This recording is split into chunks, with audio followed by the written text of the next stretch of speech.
اور یہ کہ اگر یہ معاہدے کی جو شکیں ہیں ان پر اسرائیل بھی اپنے آپ کو پابند کرتا ہے ان کا، تو اس کے باوجود کیا اس پر مکمل عمل درآمد ہوگا؟ یہ بھی ایک بہت بڑا سوال ہے، اور یہ کہ کیا اس کے اندر انٹرنیشنل گارنٹرز کس قسم کا کردار ادا کریں گے، ان کے پاس کتنے اختیارات ہوں گے؟ اور سب سے آخری بات، کیا پاکستان جس نے کہ اس میں بہت بنیادی کردار ادا کیا جو سائننگ سیریمنی ہوگی اس ٹیبل پر پاکستان بھی کہیں موجود ہوگا؟ اور آخری بات ایک اور یہ بھی کہ اطلاعات یہ ہیں کہ اگر یہ معاہدہ ہوتا ہے تو چونکہ جتنے بھی ٹیکنیکل مذاکرات ہیں، یعنی اس کے حوالے سے ایران پر پابندیوں کا خاتمہ اور ساتھ ان کے جو منجمد اثاثے ہیں ان کو امریکہ کی جانب سے ان کے حوالے کیا جانا، اور دوسرے جو آپ نے ہرمز کے مینجمنٹ کے سوالات ہیں، یہ سارے بہت زیادہ ٹیکنیکل ایشوز ہیں، اور ان پر مذاکرات کے حوالے سے اطلاعات یہ ہیں، یہ امریکی میڈیا اب رپورٹ کر رہا ہے کہ یہ مذاکرات اسلام آباد میں ہوں گے، تو گویا آنے والے دن بہت زیادہ اہم ہیں۔ اب دعا گو یہ ہیں کہ اس معاہدے پر دستخط بھی ہو جائیں اور خوش دلی سے تمام پارٹیز اس کے اوپر مذاکرات کو آگے بڑھائیں اور امن کو آگے بڑھائیں، اور اس خطے میں امن آئے، اور انٹرنیشنل لیول پر جو اس وقت ایک بہت بڑا کرائسس بنا ہوا ہے، تیل کا کرائسس بنا ہوا ہے، وہ کچھ کم ہو۔ وہ فوری طور پر کم ہوتا نظر نہیں آ رہا، کیونکہ اطلاعات یہ ہیں کہ دنیا بھر میں جتنے بھی ممالک کے آئل کے جو اسٹریٹجک ریزروز ہیں وہ خطرناک حد تک کم ہو گئے ہیں، لہذا یہ ممالک اب تیل جب زیادہ خریدیں گے، اپنے ریزروز کو ہی بھریں گے، اپنی ضروریات بھی پوری کریں گے، تو یقیناً تیل کی قیمتیں مزید اوپر جائیں گی، فوری طور پر شاید تیل کی قیمتیں نیچے نہ آئیں۔ تو یوں ایران امریکہ معاہدہ ایک بہت بڑا معمہ ہے، اور آنے والے چند گھنٹوں میں اس حوالے سے معاملات مزید واضح ہو جائیں گے۔ اس وقت کافی غیر واضح شبیہ ہے اس معاہدے کے مستقبل کے حوالے سے۔ اب چلتے ہیں، تھوڑا ذکر کرتے ہیں پاکستان کے اندر جو اس وقت پاکستان کی حکومت اور ریاست نے آزاد کشمیر میں جو مہم جوئی شروع کی ہوئی ہے، جو کہ ایک ناکام پالیسی ہے، اس پر وہ بڑی ہی تندہی سے عمل درآمد کر رہے ہیں، اور وہاں پر راولا کوٹ میں اس وقت ایک سٹینڈ آف ہے، جہاں پر کہ ہزاروں کی تعداد میں لوگ موجود ہیں، پروٹیسٹرز ہیں جو مظفر آباد جانا چاہتے ہیں، جہاں پر کہ وہ اپنا پروٹیسٹ رجسٹر کرنا چاہتے ہیں، لیکن آج اطلاعات یہ ہیں کہ حکومت مزید سیکیورٹی فورسز کو راولا کوٹ بھیج رہی ہے۔ کیا اس کا مقصد فورسفلی یعنی طاقت کے ذریعے ان لوگوں کو روکنا ہے تاکہ وہ مظفر آباد کی جانب نہ بڑھیں؟ جو سرکاری میڈیا اور جو سرکار کے لوگ ہیں، یعنی جس طرح ڈپٹی کمشنر وغیرہ جتنے بھی ایڈمنسٹریشن کے لوگ ہیں، ان کے حوالے سے جتنی بھی خبریں آ رہی ہیں وہ تو یہی ہیں، جو کہہ رہے ہیں کہ ہم کسی صورت میں لوگوں کو راولا کوٹ سے آگے جانے نہیں دیں گے۔ اس کا کیا مطلب ہے؟ اس کا مطلب تو یہ ہے کہ تصادم، اگر تصادم ہوتا ہے تو پھر آزاد کشمیر میں معاملات کہاں جائیں گے، کس جانب جائیں گے، کس کے کنٹرول میں رہیں گے، پاکستان کے کنٹرول میں کتنے رہیں گے؟ شاید پاکستان آزاد کشمیر کی حد تک معاملات کو کسی حد تک تو کنٹرول کر لے، لیکن بڑا سوال یہ ہے کہ انٹرنیشنل لیول پر اب یہ معاملہ جو بگڑ رہا ہے اس کا پاکستان کیا کرے گا؟ آزاد جموں کشمیر عوامی ایکشن کمیٹی کے جو روح رواں ہیں شوکت نواز میر، ان کا آج ایک وائس میسج سوشل میڈیا پر سرکولیٹ کر رہا ہے، جس میں وہ کہہ رہے ہیں کہ معاملات بہت زیادہ بگڑ چکے ہیں۔ وہ کہتے ہیں کہ جو ریاست ہے اور ریاستی ادارے ہیں وہ انہوں نے جبر شروع کیا ہوا ہے۔ وہ کہتے ہیں کہ یہاں پر حالات مقبوضہ کشمیر اور غزہ سے بھی برے ہیں، بدتر ہیں، اور یہ کہ انہوں نے لوگوں کو مارنا شروع کر دیا ہے۔ اور شوکت نواز میر کا یہ بھی کہنا ہے اس میسج میں کہ حکومت اور ریاستی ادارے اس وقت مظفر آباد میں جو عوامی ایکشن کمیٹی کے ممبران ہیں ان کے گھروں پر چھاپے مار رہے ہیں، ان کے گھروں میں توڑ پھوڑ کر رہے ہیں، ان کے جو رشتہ دار ہیں ان کو گرفتار کر رہے ہیں، ان پر تشدد کر رہے ہیں۔ کچھ کہانی ویسی ہی لگ رہی ہے جو کہ پی ٹی آئی کے خلاف کی گئی تھی پنجاب میں خصوصاً۔ لگتا ہے کہ وہی فلم اس وقت آزاد کشمیر میں دہرائی جا رہی ہے، اگر شوکت نواز میر کے بیان پر اعتماد کیا جائے یا اعتبار کیا جائے۔ لیکن اس وقت جو وہ کہہ رہے ہیں، وہ دنیا سے اپیل کر رہے ہیں کہ خدا را ہمارے حق میں آواز اٹھائیں ہیں، کیونکہ یہاں پر بہت بدترین ریپریشن شروع ہے۔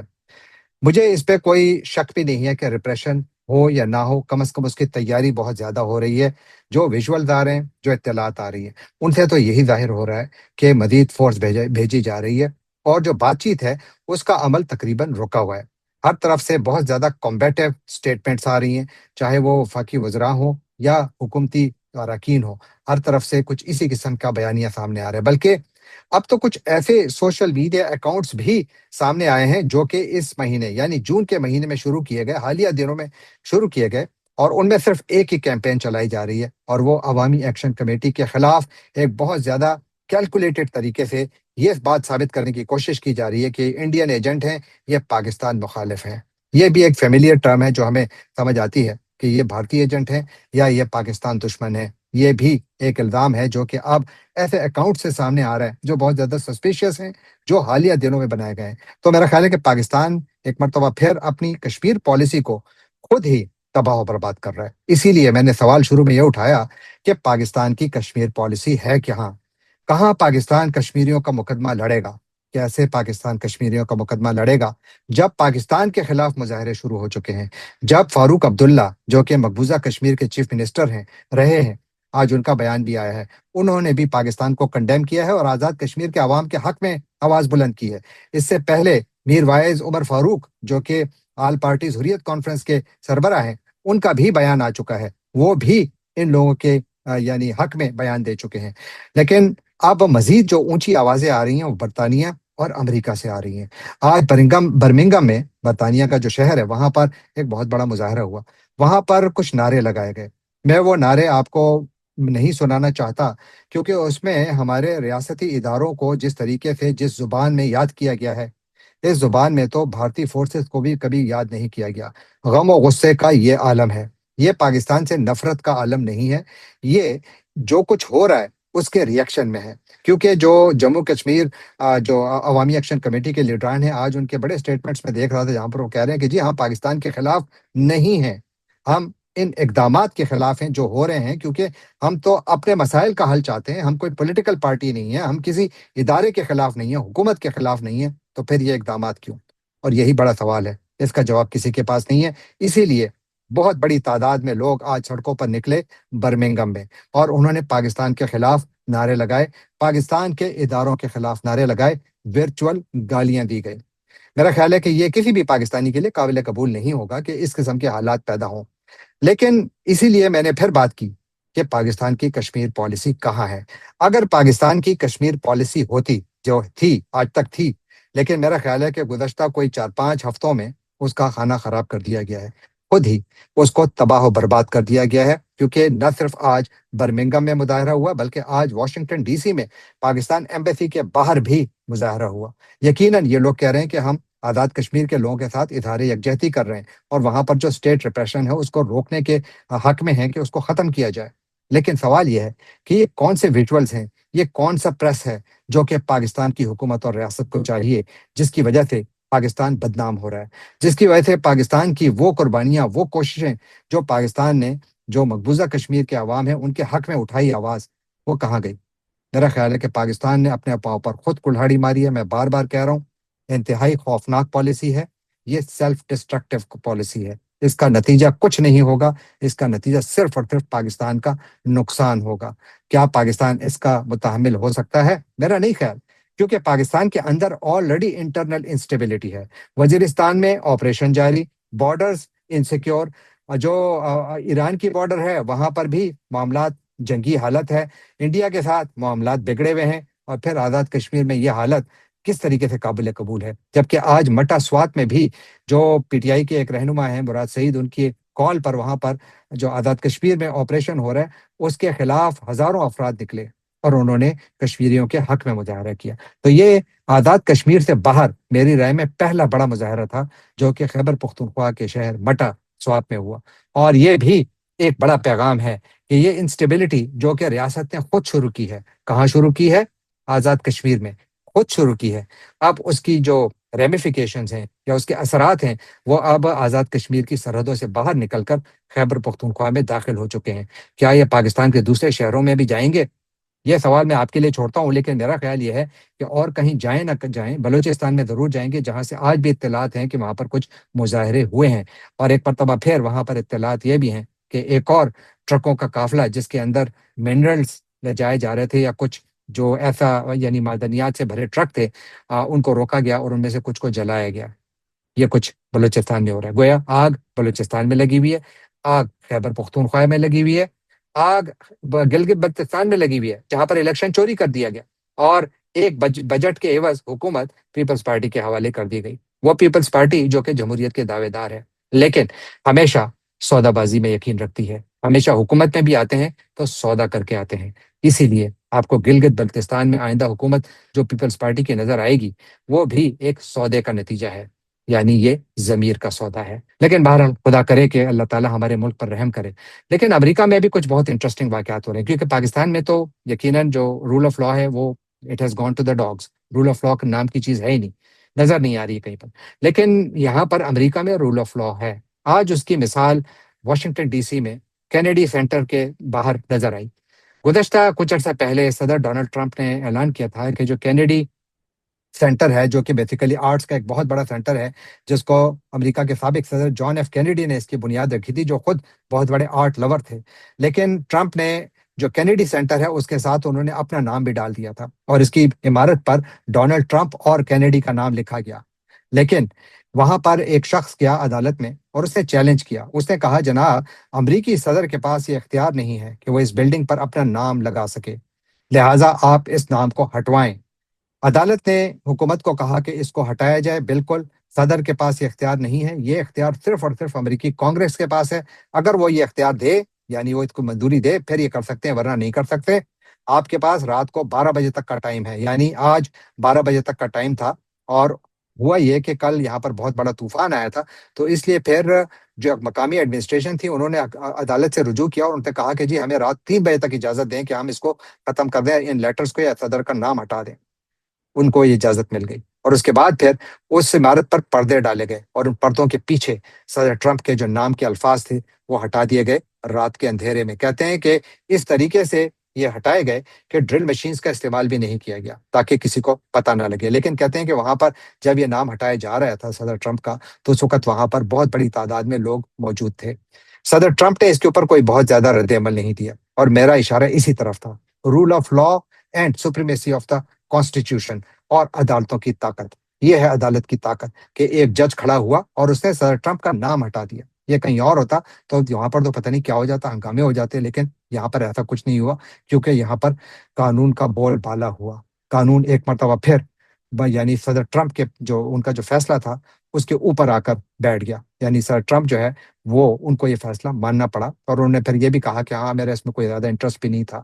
اور یہاں پر اب یہ کہانی کچھ اس طریقے سے ختم ہوئی کہ قانون جیتا اور امریکہ کا صدر اس کا تابع ہوا، اور یہی کامیاب ملکوں کی نشانی ہوتی ہے۔ اسی لیے امریکہ امریکہ ہے، اور اسی لیے پاکستان پاکستان ہے، جہاں پر کہ ایک سرکاری افسر کھڑا ہو کر پورے کے پورے علاقے میں غدر مچا دیتا ہے، اور اس کو روکنے والا اور اس سے پوچھنے والا کوئی نہیں ہے۔ اور آخر میں تھوڑا ذکر بھارت اور امریکہ کا۔ بھارت اور امریکہ کے درمیان بھی معاملات بالکل ٹھیک نہیں ہیں، بگڑے ہوئے ہیں، تلخی بڑھ رہی ہے۔ تلخی کس بات پر ہے؟ گزشتہ تقریباً ایک ہفتے کے دوران کم از کم 2 بھارتی آئل ٹینکرز کو امریکی بحریہ نے نشانہ بنایا ہے۔ وجہ جو آبنہ ہرمز ہے، یہاں سے یہ بھارتی ٹینکرز جا رہے تھے، اور وہ ایرانی تیل لے جا رہے تھے۔ ان کے اوپر الزام ہے کہ وہ اس بلاکیڈ کو وائلیٹ کر رہے تھے جو امریکہ نے یہاں پر نافذ کیا ہوا ہے۔ جب یہ بحری جہاز یہاں سے گزرنے کی کوشش کر رہے تھے، تو بقول سینٹرل کمانڈ ان جہازوں کو وارننگ دی گئی کہ آپ وائلیشن کر رہے ہیں، مت جائیں۔ لیکن یہ جہاز نہیں رکے، اور اس کے بعد پھر امریکی بحریہ نے ان پر فائر کھول دیا، اور اس کے نتیجے میں 3 بھارتی سیلر جو ہیں وہ اپنی جان سے گئے۔ اور اس کے بعد پھر امریکہ کا جو وہاں پر جو امریکی سفیر ہیں، بلکہ سفارت خانے کا جو سینئر ترین عملہ ہے، ان کو بلایا گیا اور ان سے پروٹیسٹ کی گئی۔ گزشتہ تقریباً 3 4 دنوں میں بھارت امریکہ سے 2 مرتبہ پروٹیسٹ کر چکا ہے، لیکن بات یہاں ختم نہیں ہوئی۔